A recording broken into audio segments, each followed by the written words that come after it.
ஓம் குருவே துணை ஸ்ரீ வராகமிகிற ஜோதிட பயிற்சி மையம் வழங்கும் astro online Kallakurichi YouTube channel தங்களை அன்போடு வரவேற்கிறது. 2 வீடியோ போற மாதிரி வந்தது. 2, 4, 6, 8 அதுக்கடுத்து 13, 15, 17, 20, 24 இந்த அனைத்து நட்சத்திரமும் அவரவர் நட்சத்திரத்துக்கு சிறப்பான நட்சத்திரம். இதை முதல்ல தெரிஞ்சுங்க. இதுல 2வது நட்சத்திரம் தனதார நட்சத்திரம். புரியுதுங்களா? உங்க நட்சத்திரத்துக்கு அதுல இருந்து எண்ணி பார்த்தா 2வது நட்சத்திரம், 4வது நட்சத்திரம், 6வது நட்சத்திரம், 8வது நட்சத்திரம், 13வது நட்சத்திரம், 15வது நட்சத்திரம், 17வது நட்சத்திரம், 20வது நட்சத்திரம், 24வது நட்சத்திரம். இந்த அனைத்து நட்சத்திரங்களும் உங்களுக்கு சாதகமான நட்சத்திரம் அப்படின்றத முதல்ல தெளிவாக்கிங்க. ஏன்னா இதுல வததாரை மற்றபடி எல்லாமே அந்த 27 நட்சத்திரம் இருக்கு. இதுல உங்க நட்சத்திரத்துக்கு இந்த நட்சத்திரம்லாம் நல்ல நட்சத்திரம். இதுல 2வது நட்சத்திரம் உங்களுக்கு தனதார நட்சத்திரம் அப்படின்னு முதல்ல. ஏன்னா அது 4வது நட்சத்திரம் சொல்லினே இருக்கலாம். இது மெயின் பாயிண்ட். ஒரு நட்சத்திரத்துல இவ்வளவு பலன் இருக்கு. இந்த நட்சத்திரத்தை வச்சுக்கிட்டு நாம எப்படி ஜெயிக்கிறது அப்படின்னு சொல்ல போறோம். இந்த நட்சத்திரத்துல ஃபர்ஸ்ட் நட்சத்திரம் அஸ்வினி நட்சத்திரம். இந்த அஸ்வினி நட்சத்திரத்துக்கு குதிரைன்னு சொல்றோம். அப்ப இந்த குதிரை படம், குதிரை கீச்சைன்னு இதெல்லாம் நம்ம பயன்படுத்தலாம். அப்படி பயன்படுத்தும் போது அந்த நட்சத்திரம் இயங்கும். அதுக்கு அடுத்தது அருகம்புல் ஜூஸ். அருகம்புல் ஜூஸ் நாமம் குடிக்கலாம். அருகம்புல்லால விநாயகருக்கு அர்ச்சனையும் பண்ணலாம். இத மாதிரி நீங்க பண்ணும் போதும் நல்ல நிலை கிடைக்கும். கையில மஞ்சள் கயிறு கட்டலாம். அந்த அஸ்வினி நட்சத்திரத்துக்காரங்க இதெல்லாம் வீணை இசை கேட்கலாம். இதெல்லாம் கேட்டீங்கன்னா உங்களுக்கு பொருளாதாரம், தொழில் இதெல்லாம் சிறப்பா இருக்குன்றது தான் இந்த நட்சத்திரத்தில் இருக்கிற ரகசியம். அடுத்தது 2வது நட்சத்திரம். இதுல இந்த அஸ்வினி நட்சத்திரத்துக்கு முந்திரி பருப்பு சாப்பிடலாம். புரியுதுங்களா? இது முந்திரி பருப்பும் நீங்க சாப்பிடலாம். முந்திரி பருப்பு சாப்பிட்டீங்கன்னாலும் உங்களுக்கு நல்ல நிலை கிடைக்கும். 2வது பரணி நட்சத்திரம். இந்த பரணி நட்சத்திரத்துக்கு நீங்க என்ன செய்யணும் அப்படின்னு சொல்லி கேட்டீங்கன்னாக்கா நெல்லிக்காய் சாப்பிடலாம். புரியுதுங்களா? அதுக்கு அடுத்தது நீங்க என்ன பண்ணலாம், முக்கோண சிம்பிள். முக்கோணம் இருக்குல்ல, அந்த பிரமிடு மாதிரி முக்கோண சிம்பிளை நீங்க பயன்படுத்தலாம். அந்த மாதிரி பயன்படுத்தும் போது அந்த முக்கோண சிம்பிளை எடுத்து நீங்களே ஒரு சார்ட்ல முக்கோணம் போட்டு அந்த முக்கோணத்துக்குள்ள உங்க கோரிக்கையை எழுதி உங்க போட்டோவை ஒட்டி 369 786 இந்த மாதிரி 555 777 888 இந்த மாதிரி நம்பர்லாம் நம்ம லக்கி நம்பர் இருக்கு. இதெல்லாம் நீங்க அந்த நம்பரை எழுதி என்ன கோரிக்கை எழுதினா அதை வச்சுக்கிட்டாலும் இது வேலை நடக்கும். அப்ப இந்த பரணி நட்சத்திரக்காரங்க இதெல்லாம் நீங்க பயன்படுத்தலாம். உண்டியல் வாங்கி உண்டியல்லே காசு சேர்க்கலாம். இதெல்லாம் உங்களுக்கு வாழ்வியல் பரிகாரம். அடுத்தது கார்த்திகை நட்சத்திரம். இந்த கார்த்திகை நட்சத்திரக்காரங்க பால்கோவா சாப்பிடலாம். அடுத்தது கைகடிகாரம் கட்டலாம். புரியுதுங்களா? அதுக்கடுத்தது அரச மரத்தடி விநாயகருக்கு நீங்க போயிட்டு அரச இலை வச்சு நீங்க சாமி கும்பிடலாம். இதுக்கு அடுத்தது உங்களுக்கு இந்த வால் இருக்கிறதுல அறம், அந்த அறத்தை கீச்சைனாவே வச்சுக்கலாம். இதெல்லாம் அதுக்கு சிம்பிள். இதெல்லாம் நீங்க பயன்படுத்தும் போது நல்ல ஒரு நிலையை கொடுக்கக்கூடிய நிலை கிடைச்சிடும் அப்படின்றத சொல்லியிருக்கோம். அதாவது இதுல என்னன்னு கேட்டா ஒரே ஒரு தவறு, அந்த கார்த்திகை நட்சத்திரத்துக்கு பால்கோவா விட்டுட்டு பேரிச்சம்பழம் எழுதிங்க. கார்த்திகை நட்சத்திரத்துக்கு பேரிச்சம்பழம் எழுதிங்க. அடுத்தது ரோகிணி நட்சத்திரத்துக்கு பால்கோவா எழுதிங்க. அவ்வளவுதான், மாத்தியாச்சு. இந்த ரோகிணி நட்சத்திரத்துக்கு வெள்ளியில மோதிரம் போடலாம். அவசியம் ஒரு வெள்ளி மோதிரம் போட்டுக்கலாம். அதுக்கு அடுத்தது புல் கை சட்டை போடலாம். இதெல்லாம் உங்களுக்கு நல்லாவே இருக்கும். ஒரு மாட்டு வண்டி அல்ல தேர் இந்த மாதிரி ஒரு கீச்சைனை நீங்க பயன்படுத்தலாம். இதெல்லாம் நீங்க பயன்படுத்தும் போது இந்த ரோகிணி நட்சத்திரம் வேலை செய்ய ஆரம்பிச்சிடும். அடுத்தது மிருகசீரிட நட்சத்திரம். மிருகசீரிஷ நட்சத்திரத்துக்கு இளநீர் அல்லது தேங்காய் 2மே சாப்பிடலாம். இதுக்கு அடுத்தது ஸ்வீட் சாப்பிடலாம். எதுக்கடுத்து வெள்ளி, நீங்க ஒரு சின்ன வெள்ளி காயினோ இல்ல வெள்ளி மோதிரமோ அழிஞ்சுக்கலாம். இதெல்லாம் உங்களுக்கு நல்ல ஒரு நிலையை கொடுக்கும். அதுக்கு அடுத்தது திருவாதிரை நட்சத்திரம். இந்த திருவாதிரை நட்சத்திரத்துக்கு வாழைப்பழம் சாப்பிடலாம். அதுக்கு அடுத்தது சதுரமா ஒரு டாலர், சதுரமா போட்டு ஒரு டாலரை நீங்க போட்டுக்கலாம். இதுக்கு அடுத்தது பிரேஸ்லெட் போட்டுக்கலாம். பலாப்பழம் சாப்பிடலாம். சங்கு வாங்கி பயன்படுத்தலாம். அந்த சங்குல விளக்கு போடலாம். இதெல்லாம் இந்த திருவாதிரை நட்சத்திரத்துக்கு உண்டான பரிகாரம். அடுத்தது புனர்பூசம். இந்த புனர்பூசத்துக்கு நீங்க கரும்பு ஜூஸ் குடிக்கலாம், குளத்துல நீராடலாம். அதுக்கு அடுத்தது தாமரைப்பூ அந்த விநாயகருக்கு லட்சுமிக்கு சாத்தலாம். இதெல்லாம் உங்களுக்கு நல்ல ஒரு நிலையை கொடுக்கும். அதுக்கடுத்து பூச நட்சத்திரம். பூச நட்சத்திரம் ஆப்பிள், ஆப்பிள் சாப்பிடலாம். அதுக்கடுத்து மாலை சாப்பிடலாம். அம்பு படம் இருக்குல்ல, அந்த அம்பு படத்தை நீங்க கீச்சைனா வச்சுக்கலாம். அதுக்கடுத்தது கோதுமையால ஆன பிஸ்கெட் ரொட்டி சாப்பிடலாம். இதுக்கு அடுத்தது ஆயில்ய நட்சத்திரம், முருங்கைக்கீரை. ஏன்னா இதுல அவங்க எல்லாம் கூட ரெக்கார்டிங் பண்றாங்க. ஆமா, முருங்கைக்கீரை சாப்பிடலாம். அதுக்கு அடுத்தது ஊஞ்சல் ஆடலாம். உங்க வீட்டுல ஊஞ்சல் ஆடலாம். அடுத்தது கிரீடம், கிரீடத்தை யூஸ் பண்ணலாம். அந்த கிரீடத்தை பார்க்கலாம். தீபச்சுடரை பார்க்கலாம். உளுந்து வடை சாப்பிடலாம். இதெல்லாம் வாழ்வியல் பரி. இதுக்கு நிறைய விஷயங்கள் இருக்குது. நான் சிம்பிளா சொல்லி நிக்கிறேன். இது எப்படி எப்படிலாம் நான் பயன்படுத்தலாம், நிறைய விஷயங்கள் இருக்கு. புரியுங்களா? இதுக்கு அடுத்தது மக நட்சத்திரம். மக நட்சத்திரத்துக்கு தயிர் சாதம் சாப்பிடலாம்.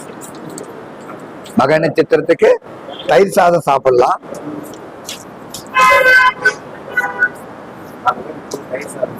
மக நட்சத்திரத்துக்கு தயிர் சாதம் சாப்பிடலாம். அடுத்தது உங்களுக்கு பூர நட்சத்திரம், எலுமிச்சம்பழம் சாப்பிடலாம். சக்கரம் இருக்குதுல்ல, சக்கரம், அந்த சக்கரம் படத்தை கீச்சைனா நீங்க பயன்படுத்தலாம். அதுக்கடுத்தது கட்டில்ல தூங்கலாம். அதிகமா பால் குடிக்கலாம். பால் அருந்தலாம். இதெல்லாம் உங்களுக்கு கட்டில் கட்டில் கட்டில்ல தூங்கலாம், பால் குடிக்கலாம். இது உங்களுக்கு பூர நட்சத்திரத்துக்கு. உத்திர நட்சத்திரம். உத்திர நட்சத்திரத்துக்கு மாதுளை ஜூஸ் சாப்பிடலாம். மாதுளை ஜூஸ சாப்பிடலாம். தண்ணீர் பாட்டில் வச்சுக்கலாம் கையில. அதுக்கடுத்து உங்களுக்கு பனங்கிழங்கு சாப்பிடலாம். வேல் சிம்பிள கீச்சைனா வச்சுக்கலாம். வேல் சிம்பிள கீச்சைனா வச்சுக்கலாம். அடுத்தது அஸ்த நட்சத்திரம். அஸ்த நட்சத்திரக்காரங்க ஆரஞ்சு ஜூஸ் குடிக்கலாம். ஆரஞ்சு ஜூஸ் குடிச்சீங்கன்னா நல்ல ஒரு ரிசல்ட் கிடைக்கும். மத்தளம், மத்தளம் இருக்குல்ல, அந்த மத்தளத்தை நீங்களே அடிச்சு பழகலாம். மத்தளம் அடிக்கிற ஓசையும் நீங்க கேட்கலாம். அதே போல தேங்காய் சாப்பிடலாம். இதுக்கு கீச்சைன்னு ஈட்டி சின்னம், ஈட்டி இருக்குல்ல, அந்த ஈட்டி சின்னத்தை பயன்படுத்திக்கலாம். அடுத்தது சித்திரை நட்சத்திரம். இந்த சித்திரை நட்சத்திரத்துக்கு பப்பாளி பழம் சாப்பிடலாம். அதுக்கடுத்து கொடை யூஸ் பண்ணிக்கலாம். நம்ம கொடையை பயன்படுத்தலாம். பப்பாளி பழம் சாப்பிடலாம். ஆமா, கொடையை யூஸ் பண்ணலாம். யானை தும்பிக்கைய காலையில ஸ்டில்லா வச்சுக்கலாம், பார்க்கலாம். இல்ல கீச்சைனாவும் வச்சுக்கலாம். இதுக்கடுத்தது சுவாதி நட்சத்திரம். இந்த சுவாதி நட்சத்திரத்துக்கு கருப்பு திராட்சை ஜூஸ் குடிக்கலாம். அதுக்கடுத்து பன்னீர் ரோஜா பயன்படுத்தலாம். மழை நீர்ல போய் நனையலாம், குளிக்கலாம். மழை நீர்ல மழை நீரையும் குடிக்கலாம். இதெல்லாம் நீங்க பயன்படுத்தும் போது நல்ல ரிசல்ட் கிடைக்கும். தயிர் வடை சாப்பிட்டுக்கலாம். இதற்கு அடுத்தது விசாக நட்சத்திரம். இந்த விசாக நட்சத்திரத்துக்கு கற்கண்டு சாப்பிடலாம். அதுக்கு அடுத்தது இந்த டயர் இருக்குல்ல, அந்த டயர் சிம்பிள பயன்படுத்திக்கலாம். ரவுண்டா டயர், லவங்கப்பூ வச்சுக்கலாம், புழுகு வச்சுக்கலாம். இதெல்லாம் நீங்க பயன்படுத்தும் போது நல்ல நிலை கிடைக்கும். இதற்கு அடுத்தது அனுஷ நட்சத்திரம். அதாவது அனுஷ நட்சத்திரம். அனுஷ நட்சத்திரத்துக்கு சப்போட்டா பழம் சாப்பிடலாம். இதுல என்ன ஒரு ரகசியம் என்னன்னு கேட்டீங்கன்னா, இந்த சப்போட்டா பழம் யாருக்கு நீங்க வாங்கி கொடுக்குறீங்களோ அவங்க உங்களுக்கு சப்போட்டா பண்ணுவாங்க, சப்போர்ட் பண்ணுவாங்க. இது ஒரு பெரிய ரகசியம். ஏன்னா சப்போட்டாவுக்கு அவ்வளவு பெரிய பவர். அதனால சப்போட்டா பழம் சாப்பிடலாம். பெருமாள் வழிபாடு பண்ணலாம். அதுக்கடுத்து உங்களுக்கு கொடையை பயன்படுத்தலாம். வருகடலை சாப்பிடலாம். இதெல்லாம் உங்களுக்கு அந்த நட்சத்திரத்தினுடைய கணக்கு. இது அனுஷ நட்சத்திரம். அடுத்தது கேட்டை. கேட்டைக்கு செரிப்பழம் சாப்பிடலாம். அடுத்தது வால் சக்கரம். இது ரெண்டையுமே நம்ம பயன்படுத்தலாம்.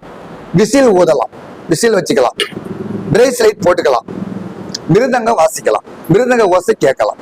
இதெல்லாம் உங்களுக்கு அந்த கேட்டை நட்சத்திரத்துக்கு உண்டான பலன். அதுக்கு அடுத்தது மூல நட்சத்திரம். மூல நட்சத்திரத்துக்கு கொய்யாப்பழம் சாப்பிடலாம். அதுக்கு அடுத்தது பூங்கொத்து வச்சு நம்ம யாருக்காவது பயன்படுத்தி கொடுக்கலாம், பூங்கொத்தை வாங்கி வச்சுக்கலாம் வீட்டில். அதுக்கடுத்து உங்களுக்கு தேங்காய் எண்ணெயை நிறைய பயன்படுத்தலாம். இதெல்லாம் உங்களுக்கு நல்ல ஒரு ரிசல்ட்டை கொடுத்துரும் அப்படின்றது தான் இதில் இருக்கிற நிலைகள். அதுக்கடுத்து உங்களுக்கு பூராட நட்சத்திரம். இந்த பூராட நட்சத்திரத்துக்கு காளான் சாப்பிடலாம். அதுக்கடுத்து பிறை நிலாவை பார்க்கலாம், 3ஆம் பிறையை பார்த்து கும்பிடலாம். இதுல என்ன ஒரு விசேஷம் என்னன்னா, ஒவ்வொரு 3ஆம் பிறையும் நீங்க சாயந்தரம் 6 மணிலிருந்து 6:45 வந்துடும். அந்த 6:45 உங்க கையில என்ன காசுக்கு ஏதோ பாக்கெட்ல வச்சு அந்த பிறையை பார்த்து, சந்திர பகவானே இந்த மாதம் எனக்கு பண பிரச்சனையே இருக்கக்கூடாது, இந்த மாதம் முழுவதும் எனக்கு பணம் வந்து கொண்டே இருக்க வேண்டும், இதை சொல்லி ஓம் நமச்சிவாய நமக அப்படின்னு ஒரு 108 முறை கூட சொல்லிட்டு அந்த பணத்தை நீங்க வச்சுக்கிட்டீங்கன்னா, அந்த 3ஆம் பிறையில நீங்க டெய்லி பார்க்கும்போது ஒவ்வொரு மாதமும் அந்த மாதம் உங்களுக்கு பண பிரச்சனையே இருக்காது. இதுவும் அதுல உள்ள ரகசியம் தான். அதுக்கு அடுத்தது உத்திராட நட்சத்திரம். இந்த உத்திராட நட்சத்திரத்துக்கு பலாப்பழம் சாப்பிடலாம், யானை தலையை பார்க்கலாம், வெல்லம் அச்சு வெல்லம் வச்சு விநாயகருக்கு அர்ச்சனை பண்ணலாம். இது உங்களுக்கு உத்திராட நட்சத்திரத்துக்கு. திருவோண நட்சத்திரம். இந்த திருவோண நட்சத்திரத்துக்கு கேசரி தானம் கொடுக்கலாம், கேசரி சாப்பிடலாம், மறிக்கொழுந்து பயன்படுத்தலாம். அதுக்கடுத்து புதுசா செருப்பை அடிக்கடி செருப்பை மாற்றி போட்டுக்கலாம், பிஞ்ச செருப்புலாம் போடக்கூடாது. இப்படிலாம் வாங்கி பார்க்கும்போது நல்ல நிலை கிடைக்கும். அதுக்கடுத்தது அவிட்ட நட்சத்திரம். இந்த அவிட்ட நட்சத்திரத்துக்கு தக்காளி சாப்பிட்டுக்கலாம், கொலுசு போட்டுக்கலாம், மெட்டி அணிஞ்சிக்கலாம், கடல்ல குளிக்கலாம், பூஞ்செடி வளர்க்கலாம். இதெல்லாம் நல்ல ஒரு நிலையை கொடுக்கும். அதுக்கடுத்து சதய நட்சத்திரம். இந்த சதய நட்சத்திரத்துக்கு பன்னீர் திராட்சை. இந்த பன்னீர் திராட்சை ஜூஸை இந்த சதய நட்சத்திரக்காரன் கொடுக்கலாம். அதிகமா இந்த வெயிலுக்கு குல்லா போட்டுக்கலாம், தொப்பி குல்லா. சதய நட்சத்திரம் பன்னீர் திராட்சை சாப்பிடலாம், தொப்பி போட்டுக்கலாம், குல்லா பயன்படுத்தலாம், தர்பை புல் வச்சு நம்ம பயன்படுத்தலாம். அதே போல கத்திரிக்கோள் சின்னம் அதை கீச்சைனா கூட பிளாஸ்டிக்ல வாங்கி வச்சுக்கலாம். இதெல்லாம் நீங்க அதிகமா பார்க்கும்போது நல்ல நிலையை கொடுக்கும். அதுக்கடுத்து பூரட்டாதி நட்சத்திரம். இந்த பூரட்டாதி நட்சத்திரத்துக்கு மாம்பழ ஜூஸ் சாப்பிடலாம். அதுக்கடுத்து முல்லைப்பூ வச்சுக்கலாம், எலுமிச்சம்பழம் ஜூஸ் சாப்பிட்டுக்கலாம். அதே போல ஊறுகாய் நிறைய பயன்படுத்திக்கலாம். இது உங்களுக்கு பூரட்டாதிக்கு. அதுக்கடுத்து உத்திரட்டாதி. உத்திரட்டாதிக்கு அன்னாச்சி பழம் சாப்பிடலாம், அந்த வட்டமான வடிவத்தில் உள்ள சிம்பிள் பயன்படுத்திக்கலாம், விபூதி அணிஞ்சிக்கலாம், அத்திப்பழம் சாப்பிட்டுக்கலாம். இது உத்திரட்டாதிக்கு. அதுக்கடுத்து ரேவதிக்கு கொத்தமல்லி சாதம் சாப்பிட்டுக்கலாம். அதே போல உங்களுக்கு வாழை இலையில சாப்பிட்றது நல்லது, புல்லாங்குழல் இசை கேட்டுக்கலாம், துளசி இலையெல்லாம் பயன்படுத்தலாம். இதெல்லாம் 27 நட்சத்திரத்துக்கு உண்டான வாழ்வியல் பரிகாரங்கள். இதுல நான் அந்த 2 நாளுன்னு சொன்னேன்ல, அந்த நட்சத்திரத்தினுடைய இதை எடுத்துக்கிட்டு நீங்க பயன்படுத்தி தானமோ இந்த 2ஆம் நம்பர் நீங்க சாப்பிட்டீங்கனாலும் கொத்தமல்லி சாதம் சாப்பிட்டுக்கலாம். ஆமா, இப்ப 6வது நட்சத்திரம்னா குலதெய்வம், 4வது நட்சத்திரம்னா சொத்து, 8வது நட்சத்திரம் குடும்ப நிலை, 11வது நட்சத்திரம்னா என்ன சிறப்பான ஒரு பண ஈர்ப்பு, இந்த 15வது நட்சத்திரம் தொழில், 17வது நட்சத்திரம் கூட்டு தொழில். இந்த மாதிரி எல்லாமே உங்களுக்கு சிறப்பாகவே இருக்கு. இதெல்லாம் நம்ம பார்த்தது. அந்த பொருளை பார்த்து இந்த பொருளை தானமோ இல்ல நீங்க சாப்பிட்றதோ மற்றவங்களுக்கு உதவி பண்றதோ இதெல்லாம் நீங்க பயன்படுத்தும் போது நல்ல ஒரு ரிசல்ட் கிடைக்கும். ஏன்னா ஜாதகத்துல இன்னைக்கு வாழ்வியல் பரிகாரம் சொல்றது சீக்கிரம் வேலை பார்க்குதுன்றது எல்லாருக்கும் தெரிஞ்ச ரகசியம் தான். ஏன்னா இப்ப எல்லா இடத்துலயும் இந்த வாழ்வியல் பரிகாரம் சொல்லி நிற்கிறாங்க. அப்படி வரும்போது நீங்களும் இதை நிறைய பயன்படுத்தி இப்ப புதுசா நீங்க ஜோசியம் கத்துக்கிறீங்கன்னா இதெல்லாம் நீங்க சொல்லும் போது அவங்களுக்கு நல்ல ரிசல்ட் கிடைச்சிடும். இதெல்லாம் உங்களுக்கு ஒரு சிறப்பான பரிகாரம். ஏன்னு கேட்டீங்கன்னா இப்ப என்னன்னு கேட்டீங்கன்னா இப்ப கையை தட்டினா காசு வரும்னு சொல்றாரு. இது உற்சாகம், அது வந்து ஒரு எக்ஸசைஸ் தான். அதை தட்டினா பணம் வரும் அப்படின்றது ஒரு லாஜிக். அதே போல பணத்தை ஈக்கிறதுக்கு நல்லா கேட்டுங்க. இப்ப ஐயா ஒரு வேரை கொடுத்துக்கிறாரு. இந்த வேர் வந்து அவர் எவ்வளவு கஷ்டப்பட்டிருப்பாருன்னு நல்லா உங்களுக்கு தெரியும். ஈஸியா உங்க கைக்கு வந்துருச்சு. அதை போய் காப்பு கட்டி அதுக்கு சாப நிவர்த்தி பண்ணி அதை நல்ல நாளா பார்த்து அதை வேரோட பிடிங்கி அதை கொண்டாந்து வச்சு அவருக்கு தெரிஞ்ச மந்திரத்தை சொல்லி உருவேற்றி நீங்களாம் நல்லா இருக்கணுன்ற நோக்கத்துல அவர் கொடுக்கிறார். இதை நம்ம எப்படி பண்ணணும்னா அவரை விட அதிகமா சிறப்பா இதை பயன்படுத்தணும். அது எப்படி பயன்படுத்தணும் அப்படின்னா பச்சை கற்பூரம், லவங்கப்பூவு, ஏலக்காய், இந்த மாதிரி பணம் வரக்கூடிய ஈர்ப்பு சக்திகள், அதே போல வெந்தயம், இந்த மாதிரி பண ஈர்ப்பு பொருள், அதே போல வந்து உங்களுக்கு பொண்ணுக்கு ஜவாதெல்லாம் கிடையாது, இந்த சோம்பு, இந்த மாதிரி பொருள் எல்லாம் நீங்க வச்சு பயன்படுத்தும் போது, ஆமா இந்த வேர் இப்ப கொடுத்துக்கிறாருல, இது கூட அதையும் உள்ள போடுங்க. போட்டு அந்த வாசனை பொருள் எல்லாம் போட்டு நீங்க வச்சு பணத்தை நீங்க வச்சு பயன்படுத்தும் போது பணம் சேரும். இதுல இன்னும் ஒரு விஷயம் என்னன்னு கேட்டீங்கன்னா, பணத்தை வைக்கும் போது நம்பரை பார்த்து வைங்க. இப்ப குளிகை நேரத்துல பணம் வைங்க. இப்ப கல்லாப்பேட்டியில போய் நீங்க நிறுத்த கொட்டி பணத்தை வச்சா அது நிறுத்தத்துல திரும்பி கூடுது. அப்ப நீங்க என்ன நினைக்கிறீங்கன்னா நம்ம பணம் சேகரம் உடனே போயிடுதுன்னு. இப்ப குளிகை நேரம்னு நல்லா வருது. இப்ப ஒவ்வொரு நாளும் குளிகை நேரம் வருது. அந்த குளிகை நேரத்துல பணத்தை உள்ள வைக்கலாம், பீரோவில் வைக்கலாம்.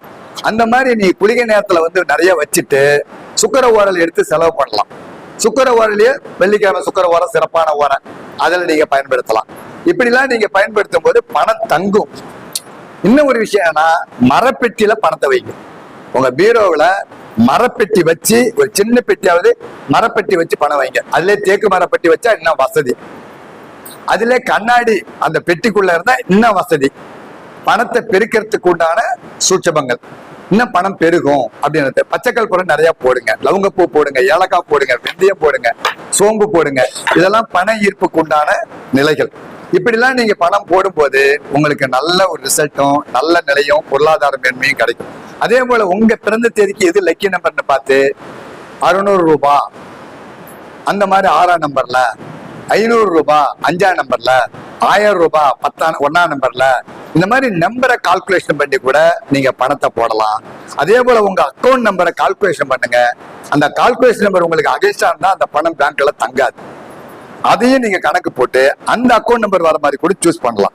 அதே போல உங்க இருப்பு பணம் இருக்குது பத்தியா பேங்க்ல, அதுல கடைசி டிஜிட்டை மொத்தமா நீங்க பணத்தை கூட்டினா 6ன்னு வரணும், 5ன்னு வரணும்.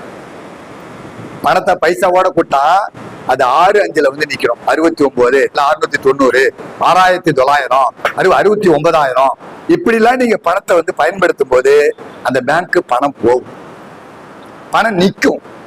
பணம் பணம் பணம்னு சொன்னா இப்ப அவர் வந்து கரெக்டா சொன்னார் ஒரு விஷால் மேட்டர். ஒரு 3:30 மணில இருந்து 4:30 மணிக்குள்ள எல்லாருக்கும் சொல்றதான்.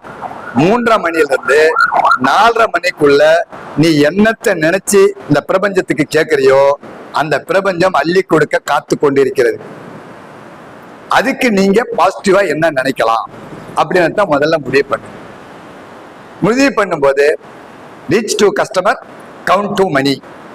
எனக்கு வாடிக்கையாளர் தினமும் வரணும், எனக்கு பணம் வந்துக்கிட்டே இருக்கணும். இதை 108 முறை சொல்லிட்டு நீங்களே அவர் சொல்லி மெஜா போட்டு எனங்க வராங்க, வெத்தலை பாக்க வைக்கிறாங்க, வாழைப்பை வைக்கிறாங்க, நோட்டை கொடுக்குறாங்க, நீ கணக்கு போடுற, அவங்களுக்கு சொல்ற, அதையா சொல்றமான்னு சொல்லி உங்ககிட்ட சொல்றாங்க. இப்படிலாம் நீங்க கற்பனையை கொடுக்கும் போது நீங்களும் ஜோதிடரே. அதே போல இந்த வருமானம் சிறப்பா இருக்குது. நான்லாம் வந்து எந்த ஊர் கோயில போட்டாலும் அன்னைக்கே அந்த கோயிலுக்கு நான் அபிஷேகம் பண்ற மாதிரி நான் நினைச்சுக்குவேன். இன்னைக்கு முருகர் கோயிலுக்கு நான் அபிஷேகம் கொடுக்கணும்னா எந்த ஊர் முருகனுக்கு அபிஷேகம் கொடுக்கணுமோ அந்த ஊர் முருகனுக்கு மணி 3 மணிக்கெல்லாம் உட்காந்து 5 மணிக்குள்ள அபிஷேகம் கொடுத்துருவேன் என் வீட்டுல இருந்து. இது விஷால். அந்த சக்தி இறைவன்கிட்ட நமக்கு பெறப்படும். எதை நினைக்கிறோமோ எதை விதைக்கிறோமோ அதை அறுக்கலாம். இதுதான் இந்த பிரபஞ்சம். அதனாலதான் எல்லாமே நாங்க சொல்ல வரது, எல்லாமே கற்பனையில நினைங்க, நல்லதை நினைங்க. தினந்தோறும் பணம் வந்து கொண்டே இருக்கிறது. நான் வசதியாக வாழ்ந்து கொண்டே இருக்கிறேன். என்னுடன் இருக்கக்கூடிய அனைவரும் என்னுடன் அன்பாகவும் பாசமாகவும் இருக்கிறார்கள். நான் சிறப்பான வாழ்க்கையை வாழ்ந்து கொண்டிருக்கிறேன். எனக்கு தினமும் தொழில் பணம் வந்து கொண்டே இருக்கிறது. நான் செல்வந்தராக இருந்து கொண்டே இருக்கிறேன். நான் சென்ற இடமெல்லாம் சிறப்பாக இருக்கிறேன். நான் சொல்லும் வார்த்தைகள் எல்லாம் அனைத்து பலிதம் பெற்றுக் கொண்டே இருக்கிறது. இதை ஏற்படுத்தி கொடுத்த பிரபஞ்சத்துக்கு நன்றி. பாசிட்டிவா பேச கத்துங்க, பாசிட்டிவா சொல்லுங்க. அதே போல வந்து ஒவ்வொரு டைமும் விளக்கு ஏற்றும் போது முற்பிறவியில செய்த சாபங்கள், இப்பிறவியில் செய்யக்கூடிய பாவ புண்ணியங்கள் எப்பிறவியிலும் எனக்கு தொடராமல் இப்பிறவியில எனக்கு தீர்த்து நல்ல ஒரு நிலையை கொடுக்க வேண்டும் இறைவா அப்படின்னு சொல்லி தீபத்தை போடுங்க. இதே போடும்போது 11 தேங்காய் எண்ணெய் போடுங்க குலதெய்வத்துக்கு. அதுவும் தேங்காய் எண்ணெயில போடுங்க. தேங்காய் எண்ணெயில 11 முடி தேங்காய் எடுத்து அதுல தேங்காய் எண்ணெய் ஊற்றி சிகப்பு கலர் திரி போட்டு நீங்க வேண்டுங்க. இப்படிலாம் நீங்க வேண்டு. ஆமா, தேங்காய் முடியல தேங்காய் எண்ணெயில ஊத்தி தீபத்தை போடுங்க. தேங்காய 6 தேங்காயை உடைச்சு 11 தேங்காய் மூடி எடுத்து தேங்காயோடவே பருப்போடவே அந்த பருப்போடவே தேங்காய் எண்ணெயை ஊத்தி அதுல சிகப்பு கலர் திரி போட்டு 11 தேங்காயை வச்சு வரிசலா ஏற்றிட்டு குலதெய்வத்தை வேண்டி அந்த குலதெய்வத்து மண்ணை எடுத்துக்கிட்டு உங்க வீட்டு மண்ணை எடுத்துக்கிட்டு உங்க புத்து மண்ணை எடுத்துக்கிட்டு ஒரு சிகப்பு துணியில நீங்க நவதானியத்தை செட்டை அப்படியே உள்ள வச்சு ஒரு எலுமிச்சம்பழம் வச்சு ஒரு உப்பு கல் ஒரு 4 மிளகாய் ஒரு 9 மிளகாய் வச்சு உங்க வாசப்படியில கட்டுங்க. குலதெய்வ அருள் தானா கிடைக்கும். இதெல்லாம் நிறைய விஷயங்கள். குலதெய்வத்தை நம்ம வீட்டுக்கு அழைக்கணும் அப்படின்னா 11 விளக்கு தீபத்தை போட்டுட்டு, எனக்கு இதுவரையிலையும் இந்த மாதிரி ஒரு நம்ம பயிற்சியை பண்ண எனக்கு தெரியாது, இந்த சாமி கும்பிட தெரியாது. இதை ஏதோ நாங்க தெரிஞ்சுக்கிட்ட வகையில செய்யறோம். நீங்க எங்க குடும்பத்தை, எங்க முன்னோர்கள் தான் குலதெய்வம், குலதெய்வம் தான் முன்னோர்கள்.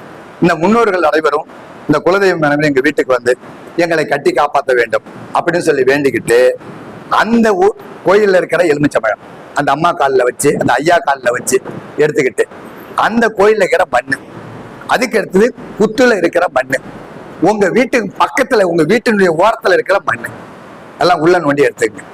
இந்த 3 மண்ணையும் எடுத்துக்கிட்டு அதுல நவதானியம் போட்டு ஒரு 9 மிளகாய் போட்டு கொஞ்சம் உப்பு வச்சுக்க தனித்தனியா கட்டி வைங்க. எல்லாத்தையும் சிகப்பு துணியில கட்டி உங்க வீட்டு நிலவாசல்ல கட்டி உள்ள கட்டி நிலவாசல்ல கட்டி ஆமா கட்டி நிலவாசல்ல கட்டி தூப தீபம் காட்டுங்க. இப்படி காட்டிட்டு வரும்போது 30 நாளைக்கு ஒரு தடவை அதை மாத்துங்க, இல்ல 3 மாசத்துக்கு ஒரு தடவை மாத்துங்க. நல்ல ரிசல்ட் கிடைக்கும். யார் வீட்டுல எல்லாம் பேர் சொல்லாத அந்த பள்ளி அதிகமா இருக்குதோ அவங்க வீட்டுலாம் பணம் இருக்கும். நிறைய பள்ளிங்க மேயுதுன்னா அந்த வீட்டுல பணம் புழங்குதுன்னு அர்த்தம். சுத்தமா வரலன்னா அவன் கஷ்டத்துல திண்டாடுறான்னு அர்த்தம். இப்படி போய் எட்டி பார்க்கும் போதே அவங்க வீட்டுல தெரிஞ்சிடும். ஒரு வாஸ்துல சொன்னாரு, வாஸ்து வந்து எல்லாருமே வாஸ்துல நல்லா தெரிஞ்சுங்க. ஒரே ஒரு கொஸ்டின் என்னன்னா, பிரம்மஸ்தானம் அடிபடக்கூடாது. பிரம்மஸ்தானம்ன்றது நடுப்பகுதி. இந்த கட்டடம் இருக்குன்னா அந்த காரணம் இந்த காரணம் அளந்து அவர் உட்காந்துக்கிற சக்கரவர்த்தி என்ன உட்காந்துக்கிறதான் மையப்பகுதி. அதே போல அந்த மூலையில இருந்து இந்த மூலையில நடந்து அவர் உட்காந்துக்கிறதா மையப்பகுதி. இந்த மையப்பகுதியில செவரோ தூணோ வரக்கூடாது. அப்ப இந்த வீடு இப்படி சந்தோகமா இருக்குது. அப்ப இதுக்கு எப்படி நம்ம ரூம் அமைக்கலாம் அப்படின்னும் போது முன்னால கரெக்ட் பண்ணி அதை 2 ரூம் ஆக்கி, பின்னால கரெக்ட் பண்ணி இதை 2 ரூம் ஆக்கி, இந்த சைட்ல கரெக்ட் பண்ணி 2 ரூம் ஆக்கிட்டு சென்டர்ல ஹால் போட்டீங்கன்னா அந்த வீடு வாஸ்து. இதுல இன்னும் ஒரு விஷயம் என்னன்னா, படிக்கட்டு சனி மூலையில வரக்கூடாது. வடகிழக்கு மூலையில படிக்கட்டு வரக்கூடாது. தென்மேற்கு மூலையில சமையல் கட்டு இருக்கக்கூடாது. அதே போல தென்மேற்கு வடகிழக்குல டாய்லெட் இருக்கக்கூடாது. அதுக்கடுத்து வடமேற்குல சமையல் கட்டு இருக்கலாம், பட் டாய்லெட் இருக்கலாம். படிக்கட்டு கூட இருக்கலாம். தென்கிழக்குல படிக்கட்டு இருக்கலாம், ஆனா வடகிழக்கில் படிக்கட்டு இருக்கக்கூடாது. செப்டி டேங்கு தென்மேற்கு தென்கிழக்கு வடகிழக்கு இது 3ல மட்டும் போடக்கூடாது. இதாங்க வாஸ்து. வாஸ்துனா ஒண்ணும் இல்லை, முறையை நம்ம தெரிஞ்சுக்கிட்டோம்னா அதை முறைப்படி கட்டணும். அதுல அந்த குழி கணக்குன்றதுக்கு உங்களுக்கு சொல்லி கொடுக்கணும். அதை சொல்லி கொடுத்து அந்த புத்தகத்தை வாங்கி வச்சுக்கிட்டீங்கன்னா அந்த குழி கணக்கும் போட்டு நீங்க வீட்டை அமைச்சு கொடுக்கும் போது உண்மையிலேயே வாஸ்து வேலை செய்யும். ஏன்னா உண்ண உணவு, உடுக்க உடை, இருக்க இருப்பிடம், இதை 3 தான் நம்ம ஆரம்பத்துல இருந்தே சொல்லி இருக்கிறோம். உண்ண உணவுனாக்கா நீங்க சாப்பிட்டாலும் குளிச்சுட்டு சாப்பிடணும். உடுக்க உடை அழுக்கு இல்லாம துணியை உடுத்தணும். இருக்கிற இருப்பிடம் சரியான முறையில வாஸ்து அமைச்சு அதுல தூங்கணும். இதுதாங்க ரகசியம். இது மாதிரி நீங்க பயன்படுத்தும் போது அந்த வாஸ்துவும் வேலை பார்க்கும். அதுல எந்தவித மாற்றமும் இல்லை. அதே போல ஒவ்வொரு வீட்டுக்கும் பணம் தங்கலன்னு சொல்றீங்க. அது என்ன காரணம்னு கேட்டீங்கன்னா, கீழே வந்து நீரோட ஓடுது. எல்லா வீட்லயும் போர் போட்டுக்கிறோம். அப்ப மேற்கிலையும் தெற்கிலையும் தண்ணி போகும்போது பணம் நிக்காது. இது யாருக்கும் தெரியறது இல்ல. எங்க வீட்டுல பணம் நிக்கல எப்படி நிற்கும்? தண்ணி இந்த வாரத்துல போகுது, இந்த வாரத்துல போகுது. அப்ப அதையும் சரிப்படுத்துறதுக்கு பரிகாரங்கள் இருக்கு. அந்த மாதிரி 4 காலையும் வாங்கி நான் சொல்லக்கூடிய பொருள்லாம் வச்சு நீங்க மூலையில பழிச்சுட்டு அதுக்கு பின்னாடி இந்த பெட்டியில பணம் வைக்கும் போது பணம் நிற்கும். அதுக்கடுத்து வீட்டுக்கு கீழே நிறைய சல்லிய தோஷங்கள் இருக்கு. இந்த சல்லிய தோஷத்துக்கு உண்டான பரிகாரத்தை நீங்க செய்யும் போதும் அந்த பலன் இருக்கும். அப்ப இதெல்லாம் வாஸ்துல இருக்கிற நிலைகள் தான். அதனால வாஸ்துன்றது முக்கியம்தான். அதை முறையான முறையில நம்ம பயன்படுத்திக்கிட்டோம்னா நல்ல நிலை கிடைக்கும். எனவே இது வரைக்கும் எனக்கு பேச வாய்ப்பளித்த அனைத்து நல்ல உள்ளங்களுக்கும் எனது மனமார்ந்த நன்றி கலந்த மாலை வணக்கத்தை தெரிவித்துக் கொண்டு விடைபெறுகிறேன். நன்றி, வணக்கம். ரொம்ப நன்றிங்கய்யா. அதாவது நம்முடைய 21வது ஜோதிடருக்கு ஒருத்தவங்க, அவருக்கு தேதி மூணாவது வருது, 3ஆம் நம்பர் இல்லையா? அதனால இன்னைக்கு சிறப்பாகவே அவர் தலைமையில முடிஞ்சது. அதுக்கு இறைவன் அந்த பிரபஞ்ச ஆட்களுக்கு மனமார்ந்த நன்றி. அதே போல ஒவ்வொரு கத்திரமே வந்து நிறைய வாஸ்து பரிகாரங்கள்லாம் ஐயா நிறைய விஷயங்கள் எந்த எதிர்பார்ப்பு இல்லாம நமக்கு சொல்லிக்கிட்டு இருக்கிறார். ஐயா அவர்கள் நீண்ட நாள் இறைவனுடைய அருளால் நீண்ட பல்லாண்டுகள் வாகனம் வாழ்த்தி கொண்டு அனைவருக்கும் நன்றி கூறி விரும்புகிறோம். நன்றி, வணக்கம், வாழ்க வளமுடன்.